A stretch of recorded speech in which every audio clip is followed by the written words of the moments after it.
बंद झाला तर करायचं. नमस्ते शेतकरी मित्रांनो, आज 4 जानेवारी 2025 आहे. कांदा मुळा भाजी अवघी विठाई माझी, लसूण मिरची कोथिंबीर अवघा झाला माझा, हरी म्हणणारे सावतामाळी. सगळ्या संतांनी नामात देव सांगितला आहे, ह्या संतांनी कामात देव सांगितलेला आहे. सगळे संत पंढरपूरला गेलेत. जगाचा पोशिंदा पांडुरंग ह्या संताला भेटायला आरणमध्ये आलेले आहेत आणि त्यांच्याच या पावनभूमीमध्ये आपली ही सावता महाराज अंबाबाग या नावानं आपण डिसेंबर 18ला सुरुवात केलेली आहे. आज ज्या ठिकाणी आपण उभा राहिलो आपण बघू शकताय, ही आम्ही डिसेंबर 18ला लावलेली 2000 झाडं आहेत. ह्याच्यानंतर हा प्लॉट जो आहे हा 14/6 वरचा आहे. त्याच्या पलीकडचा प्लॉट आहे 12/3 वरचं 5000 झाडांचा आहे. त्याच्या बाजूला एक आहे 8/3 वरचा. त्याच्या आमच्या घराशेजारी 6/3 वरची 1000 झाडं आहेत. ती 8/3 वरची 2000 आहेत आणि 12/5 वरची 1500 झाडं आहेत. अशी जर बेरीज केली तर सरासरी 11,000च्या पुढं आंब्याची झाडं आहेत आणि त्यामध्ये 18 व्हरायटी आपण लावलेल्या आहेत, ज्याच्यामध्ये 2 व्हरायटी आपण विकसित केलेल्या आहेत. त्याची पेटंट आपल्याला मिळालेली आहेत. आणि ह्या बागेमध्ये आम्ही सुरुवातीला बाग लावताना एक विचार केला होता की अल्बर्ट आइन्स्टाईननं त्यावेळेला सांगितलं होतं की ज्या दिवशी जगातली मधमाशी संपेल त्या दिवशी जग संपेल. आणि तो विचार मनात ठेवून मी बाग लावताना त्याचं नियोजन केलं. आज आपल्या बागेच्या कडेने 1000 चिंच आहे, करंज आहे, जांभळ आहे, वड आहे, पिंपळ आहे, 4000 शेवगा आहे, बागेतनं लिंबुणी आहे, चंदन आहे. एकमेकावर अवलंबून असणारं मधमाशी आपल्या बागेत आली पाहिजे अशासाठीचं हे आमचं नियोजन आहे. आणि आज आपल्या ह्या दुष्काळी भागात आपली बाग बघायला सधन भागातले कॅनॉलच्या एरियातले 2 मोठी व्यक्तिमत्व शेतकरी प्रगतशील बागायतदार आपल्याकडे आलेले आहेत. आपण आपली ओळख सांगा आणि शेतकऱ्यांना आत्ता जे आपण 2, 2.5, 3 तास आपण आपल्या बागेत फिरतो आहे, शेतकऱ्यांना काय सांगाल तुम्ही? सांगा, तुमचं नाव सांगा पहिल्यांदा आणि मग सुरुवात करा. नमस्कार, मी शहाजी पाटील ढवळस, तालुका माढा. सरांचा आंबाची बाग पाहायला आलो होतो. सरांनी आता आम्हाला सगळी बाग फिरून दाखवली. हो. त्यांची बाग अशी नैसर्गिक पद्धतीची आहे. हो पाणी कमी असताना त्यांनी लावलेलं आहे. हो आणि आज बागेत उत्पादन ते घेत आहेत. हो बाग फिरून झाल्यावर एक लक्षात आलं की कुठलंही खत त्यांनी वापरलेलं नाही. हो त्यांचा जमीन एकदम माळरान आहे. हो पण उत्पादन मोहर सगळ्या झाडाला भरपूर लागलेलं आहे. हो पाणी कमी असतानाही त्यांनी केलेला प्रयोग आज यशस्वी झाला आहे. हो आणि वयाच्या 65व्या वर्षी त्यांनी लावलेली शेती आज त्यांना करोडपती करायला लागले. बरोबर. आणि आमच्यासारखे शेतकरी अजूनही शेतीत यशस्वी नाहीत. बरं. तर प्रयोगशील शेतकऱ्यांनी प्रयोग करत राहावा. त्यांच्याकडचे आज मी ड्रीप बी पाहिली. 22 mm ची ड्रीप आहे, नवीन पद्धतीची ड्रीप आहे. पाणी सगळीकडे समतोल जातं, म्हणजे चढ उतार असला तरी ते एक पाहायला मिळालं. आणि पाण्याचं नियोजन त्यांचं काटेकोर आहे. आणि आजही या वयात ते स्वतः बाग पाहतात. बरेच व्हरायटीचे त्यांनी आंबे लावलेत, 2 पेटंट आहेत. तरी आदर्श असे कृषी रत्न पुरस्कार मिळालेले हे गाडगे साहेब आहेत. तर बाग पाहून आम्हाला प्रेरणा मिळाली की आपणही इथून पुढं असं काहीतरी काम करावं. धन्यवाद. सांगा तुमचं नाव. नमस्कार, माझं नाव मुकुंद रणदिवे. मी रणदिवेवाडीचा आहे. हो. मी तसं पाहिलं तर आज पाहायला आलोय. बरं. म्हणजे शेतामध्ये आपल्याला सुरुवात करायची. हो. आणि ती सुरुवात करत असताना किंवा शेती करत असताना शेतामध्ये काय करावं मार्गदर्शन म्हणण्यापेक्षा किंवा शेतामध्ये करत असताना प्रत्येकाला प्रत्येक व्यवसायामध्ये गुरु करणं हे खूप गरजेचं असतं. बरोबर. मग ते प्रत्येक क्षेत्रामध्ये असेल. हो. त्याप्रमाणे आज मी शेतीमध्ये आता प्रयोग करायला चाललोय बरं. किंवा शेती करायला चाललोय. हो. तर गुरुचं काय मार्गदर्शन आहे किंवा ज्या ठिकाणी नाविन्यपूर्ण आज घाडगे साहेबांची आल्यानंतर कळालं की एक शेतकरी जो जगामध्ये आणि देशामध्ये ओळख निर्माण करू शकतो. हो. अगदी तसं पाहिलं तर ओळख त्यांची वयाच्या 65 नंतर निर्माण झाली. याच्यापेक्षा आपण तर तरुण आहे, तर आपण सुद्धा शेताच्या माध्यमातून एक जगापर्यंत वेगळं आणि प्रत्येक जण जीवन जगतो.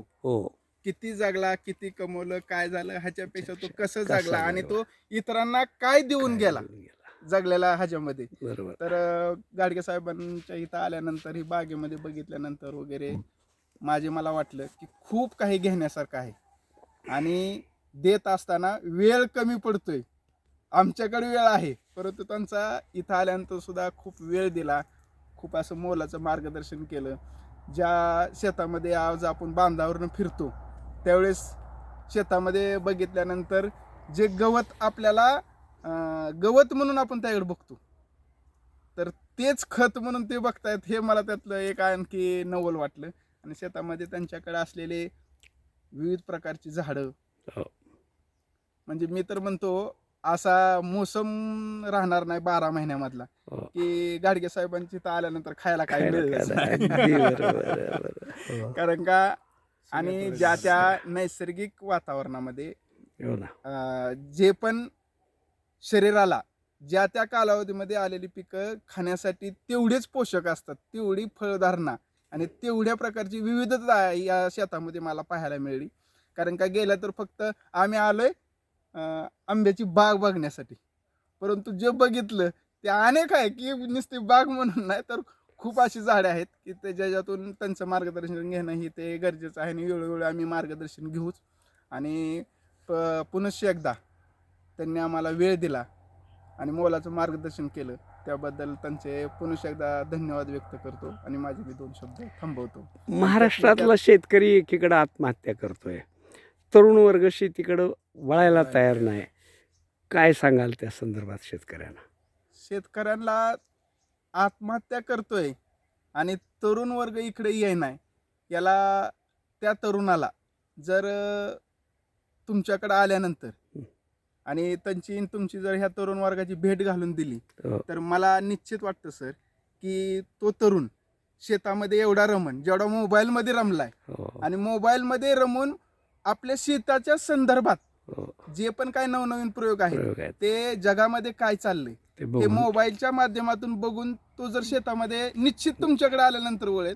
कारण का मी इथं आल्यानंतर मी बघतोय हो. की मी माझा व्यवसाय म्हणा किंवा थोडासा वेळ हो. मी आज काढून इकडं आलोय, हो. तर खऱ्या अर्थाने मला वाटतंय की माझा वेळ आज खऱ्या अर्थाने सार्थकी लागलेला आहे. आणि तुम्ही म्हणता की तरुणांना काय सांगाल, तर तरुणांना एकच सांगेन की वेळ साहेबांकडे आहे, त्यांची वेळ घ्या. तुम्ही या बागेमध्ये बघा, त्यांनी केलेले नवनवीन प्रयोग बघा. आणि साहेब जितका वेळ देतात तरुणांना वेळ नसेल, परंतु साहेबांची इथं आल्यानंतर शेतामध्ये काम करण्यासाठी आणि काबाड कष्ट करून शेती करण्यासाठी गरज नाही, हे सुद्धा मला इथं निदर्शनाला जाणवलं. आणि शेतकरी असल्याचा अभिमान निश्चितपणे तो सांगेन की मी शेतकरी आहे आणि मी आज एवढ्या लाखोमध्ये कोटीमध्ये मगाशी तुम्ही उदाहरण दिलं की सागवानाचं, हो ना. हो ना. तर आज लावलेलं सागवान हो. हे एखाद्या नोकरदाराला हो. रिटायरमेंटला मिळणारी अमाऊंट 35 वर्षानंतर म्हणजे त्याच्या सर्व्हिसच्या 35व्या वर्षानंतर जी मिळणार आहे ती मला वाटतंय 10 वर्षामध्ये तुम्ही आम्हाला सांगितलं की त्याची रिटायरमेंटची कोट्यवधी रुपयाचं त्याचा इन्कम होतोय. अगदी मग बरोबर. लाईफस्टाईल जीवन जगत असताना किंवा तरुण मुलांना पैसा हा नितांत आता सध्या काळाची गरज पडलेली आहे, परंतु ते कमवत असताना शेतामध्ये आनंदी हेल्दी ह्या सिटीमध्ये धकाधकीच्या जीवनामध्ये जीवन जगण्यापेक्षा इथे एकदम हेल्दी जीवन जगू शकतो आणि दोन्ही गोष्टींचं समतोलित साधू शकतो आपण. एवढंच मी तरुणांना सांगेन.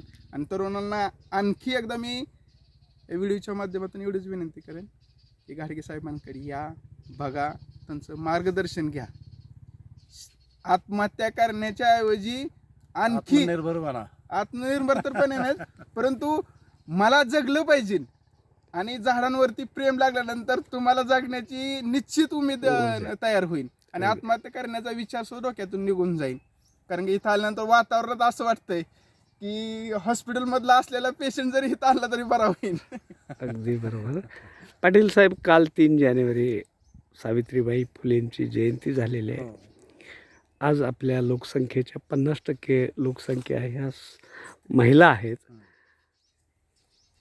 त्या सावित्रीच्या लेकीनं आपण काय सांगाल? कारण आपल्या शेती व्यवसायात असेल किंवा इतर कुठल्या व्यवसायात असेल, पुरुषांपेक्षा शेतीमध्ये सगळ्यात जास्त महिला काम करतायत, त्यांना काय सांगाल तुम्ही? शेती हा उद्योग म्हणजे शेतीचा शोधच महिलांनी लावलेला आहे. शेतीमध्ये महिलांची साथ असेल तर नक्कीच ते घर पुढं जातं. आणि सावित्रीबाईंनी जे महिलांसाठी काम केलं ते सगळ्या समाजातील महिलांसाठी केलं. सगळ्या समाजाला तसं आपल्या घरातली महिला जर पुढं आली तर ते घर समाज सुधारतं. शेती तर सुरुवातच त्यांनी केलेली आहे. त्यामुळे शेती त्यांना सांगणं म्हणजे आपल्याला आपल्यापेक्षा त्या हुशार आहेत. अगदी काबाड बरोबर. कष्ट करण्याची ताकद त्यांच्यात आहे. त्यांच्यात आहे. हो ना. जोडीनं शिजव शेती करल किंवा त्याच्या घरची शेती समजून घेईल तो घर नक्कीच शेतीमध्ये यशस्वी होईल. धन्यवाद. आपण आमच्या बागेला भेट दिली. आज 4 जानेवारी आहे आणि साधारण मार्चच्या 15 नंतर आमच्या बागेतला आंबा मार्केटला येऊ शकतो आहे. आजच आम्ही आपल्याला निमंत्रण देतो की आमच्या बागेतला आंबा खायला आपण या. सहकुटुंब या, एकटं नाही. त्यांना एकदा आमची बाग दाखवायला. खायला सहकुटुंबी. नाही पाहायलाही आणा आणि खायलाही आणा. जोडीनं या आणि गोडीनं या. तर आपण आलात, बाग बघितली. पुन्हा एकदा आपलं आभार. धन्यवाद. धन्यवाद सर.